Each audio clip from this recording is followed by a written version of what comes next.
नमस्ते प्रिय विद्यार्थियों, मैं सहायक आचार्य Irshad Ahmad, R Murarka college Jhunjhunu, BA part तृतीय वर्ष के द्वितीय प्रश्न पत्र के आज हम अगले अध्याय पे अध्ययन करेंगे।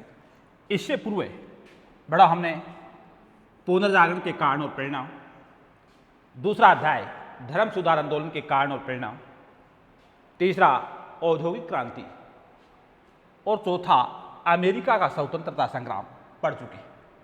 आज हम अगले अध्याय फ्रांस की क्रांति पे आपके साथ वार्तालाप किया जाएगा। इस टॉपिक पे प्रतिवर्ष आपसे कोई न कोई प्रश्न अवश्य पूछा जाता है। या तो आपको एक लघुरात्मक प्रश्न यहां से पूछा जाता है या एक निबंधात्मक प्रश्न पूछा जाता है। दोनों ही प्रकृति में से एक प्रश्न आपको अवश्य पूछा जाता है। लघुरात्मक प्रश्न आपके निबंधात्मक प्रश्न के अंदर ही समाविष्ट होता है, उसी में से आपसे ये यक्ष प्रश्न कर लिया जाता है।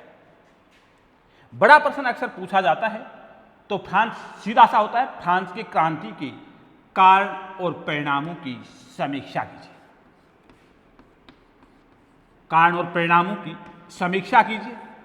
बड़ा प्रश्न आएगा तो केवल यहीं से पूछा जाएगा। छोटे प्रश्न आपके हर कारण और परिणाम में समाविष्ट हैं। फ्रांस की क्रांति की सामाजिक कारण बताइए, या फ्रांस की क्रांति के धार्मिक कारण बताइए, या राजनीतिक कारण बताइए, या आर्थिक कारण बताइए। और कई बार आपसे यही यक्ष प्रश्न कर लिया जाता है कि फ्रांस की क्रांति में किन दार्शनिकों का महत्वपूर्ण योगदान था।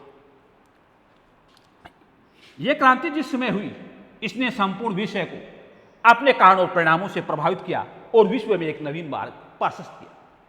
आज बेटो हम फ्रांस की क्रांति के प्रारंभिक कारणों के बारे में पढ़ेंगे।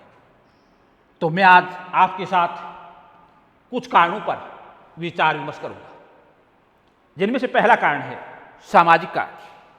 यहां आपको ध्यान देना है कि सामाजिक कारण में बड़ा प्रश्न पूछता है तो आपको इसको सारे के सारे को जोड़ देना है, और छोटा प्रश्न पूछता है तो बीच बीच में आपको ध्यान रखना है। पहला मैंने देखा सामाजिक कारण।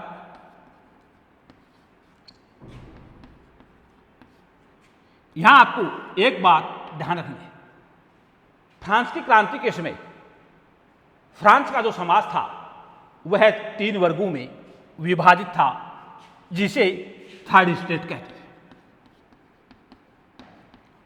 यह आपको याद रखना है अति लघुरात्मक प्रश्न में कि थर्ड स्टेट से आपका क्या आशय है। कि फ्रांस की क्रांति के समय फ्रांस का समाज 3 भागों में विभाजित था, जिसे थर्ड स्टेट कहा जाता था। यह 3 विभाग या यह 3 भाग कौन कौन से थे, इनके बारे में अब आप पूछ। प्रथम स्टेट,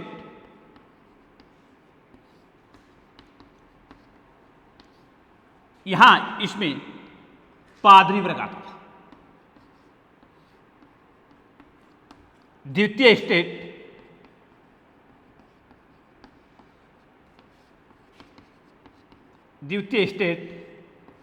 इसमें कुलीन वर्ग आता था।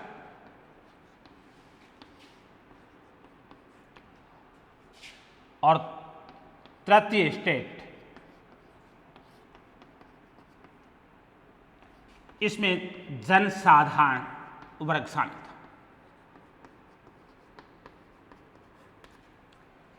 यहां आपके प्रश्न की नेचर सामाजिक कारण में अति लघुरात्मक प्रश्न जब आपसे पूछा जाता है तो उसका सीधा सा आशय होगा कि थर्ड स्टेट से आपका क्या अभिप्राय है।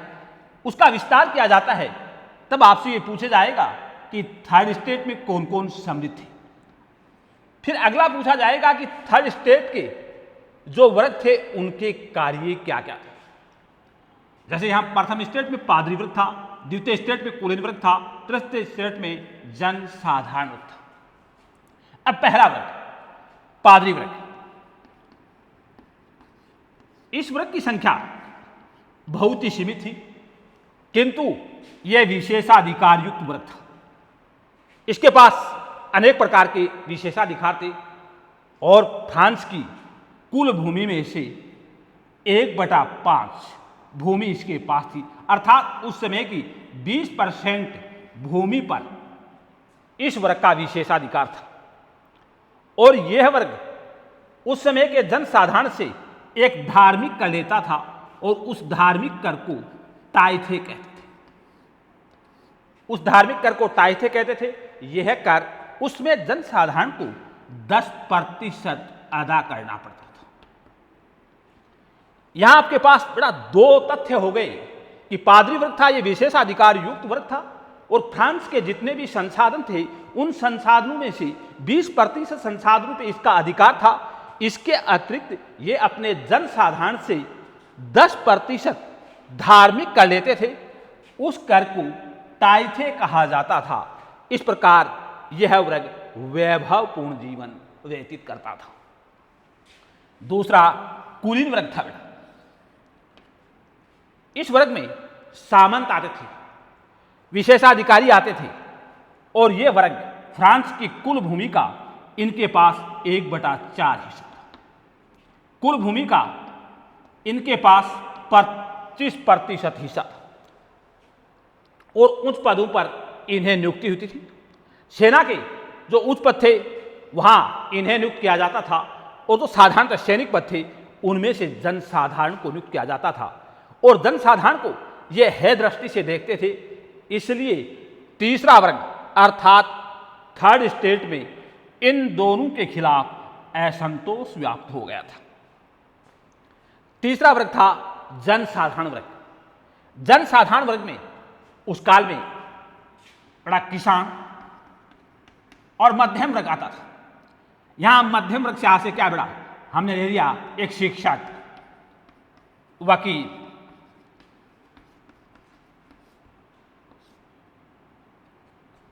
न्यायाधीश या जज या अन्य प्रशासनिक अधिकारी, ये उस काल में जनसाधारण वर्ग में आते थे।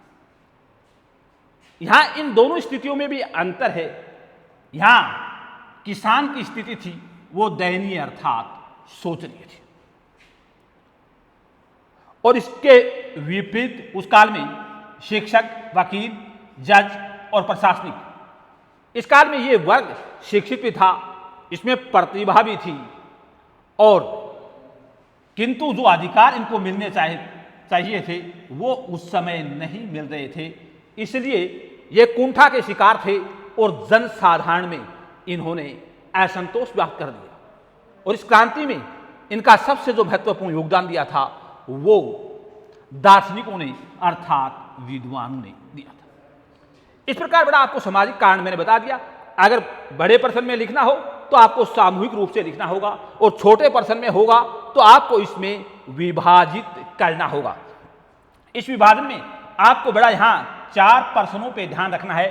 थर्ड स्टेट का विभाजन, ताइथे और कॉर्बी, और कॉर्बी के अलावा गेबल्स। अब इनको याद किस तरीके से करना है। अब पहला प्रश्न पूछा, थर्ड स्टेट से आपका क्या अभिप्राय है? एक बात। दूसरा, फ्रांस की क्रांति के समय फ्रांसीसी समाज को कितने भागों में विभाजित किया गया? 2 बात। तीसरा, उस काल में फ्रांस की क्रांति में लिए जाने वाले प्रमुख कर कौन कौन से थे? ताइथे, कॉर्बी और गेबल्स। अब इन 2 के बारे में आपको बताया जा चुका है, इन 3 के बारे में संक्षिप्त में आपको और बता देना है। ताइथे ये एक धार्मिक कर था और जनसाधारण को इसको अदा करना पड़ता था, और ये पादरी वर्ग के पास जाता था जो उसके विलासिता का एक कारण। कॉर्बी ये बेगार प्रथा थी और किसानों से बलात् अर्थात जबरदस्ती कार्य करवाया जाता था। तीसरा, गेबल्स उस काल में नमक था। तो फ्रांस की क्रांति का बड़ा अपना ये पहला कारण था।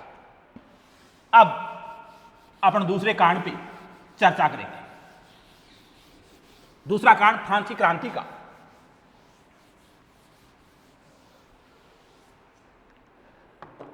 अपन ने राजनीतिक कारण ले लिया। आज इन 2 ही कारणों पे अपन चर्चा करेंगे। राजनीतिक कारण,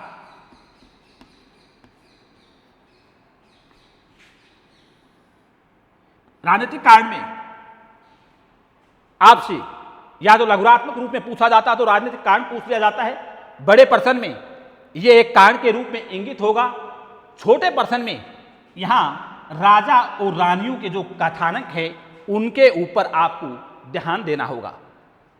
राजनीतिक कारण में पहला अपन ने पढ़ा फ्रांस की क्रांति के समय फ्रांस में शासन का स्वरूप राजतंत्रात्मक था, और जहां शासन का स्वरूप राजतंत्रात्मक होता है वो निरंकुशता का सूचक होता है, और यही स्थिति फ्रांस की थी। यहां राजा अपने दैवीय अधिकारों में विश्वास रखता था। उनकी मान्यता थी कि वो जिस पद पर नियुक्त हैं वह ईश्वर द्वारा प्रदत्त है। अपने पद के लिए वो जनसाधारण के प्रति उत्तरदायी नहीं है, उन्हें ईश्वर ने नियुक्त किया है, इसलिए वो जनता को अपना सेवक मानते थे और लोक कल्याण के कार्यों की तरफ कतई ध्यान नहीं देते थे। वैभवपूर्ण और विलासपूर्ण जीवन व्यतीत करते थे। एक कहा जाता है कि उस समय लुई वर्ग का शासन था, जिन्होंने अपनी राजधानी वर्साई में नवीन महलों का निर्माण करवाया। इन महलों पर उन्होंने लगभग 15 वर्षों में 30,000 करोड़ रुपए व्यय कर चुके थे, और कहते हैं इनके सेवकों की संख्या 18,000 के आसपास थी। वर्साई में जो महल थे और उनमें 18,000 सेवक थे, और जो राज परिवार की सेवाओं में ही लगे रहते थे। इन सेवकों में से कहा जाता है कि 16,000 राज परिवार के थे, और इन 16,000 में से कहते हैं कि 500 सेवक तो उस समय प्रधान रानी अंतवानेत के थे।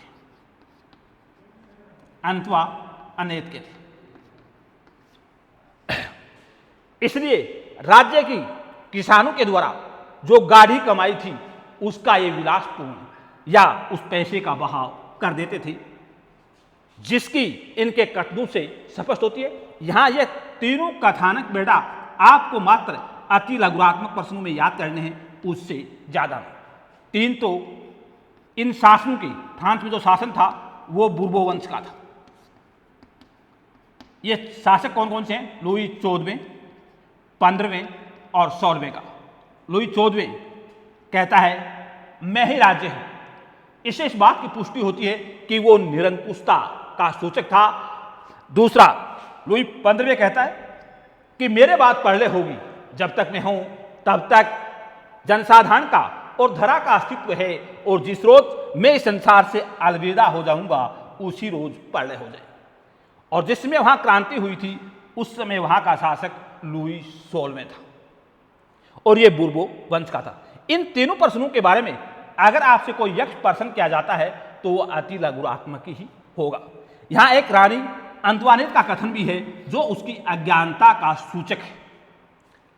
वो अपनी जनता से कहती है, जनता जब क्रांति के दौरान महलों तक पहुंच जाती है तो वो एक पर्सन कहती है आर्थिक संकट के इसमें कि यदि तुम्हारे पास रोटी नहीं है तो तुम केक क्यों नहीं खा लेते हो, जो उसकी अज्ञानता का सूचक है कि जब हमारे पास रोटी ही नहीं है, खाद्यान्न पदार्थ ही नहीं है, तो केक का निर्माण कैसे हो सकता है। आज हमने फ्रांस की क्रांति की दो कारणों के बारे में संक्षिप्त में अध्ययन किया, सामाजिक कारण और राजनीतिक कारण। अगली क्लास में फ्रांस की क्रांति के अन्य कारणों पर हम विचार विमर्श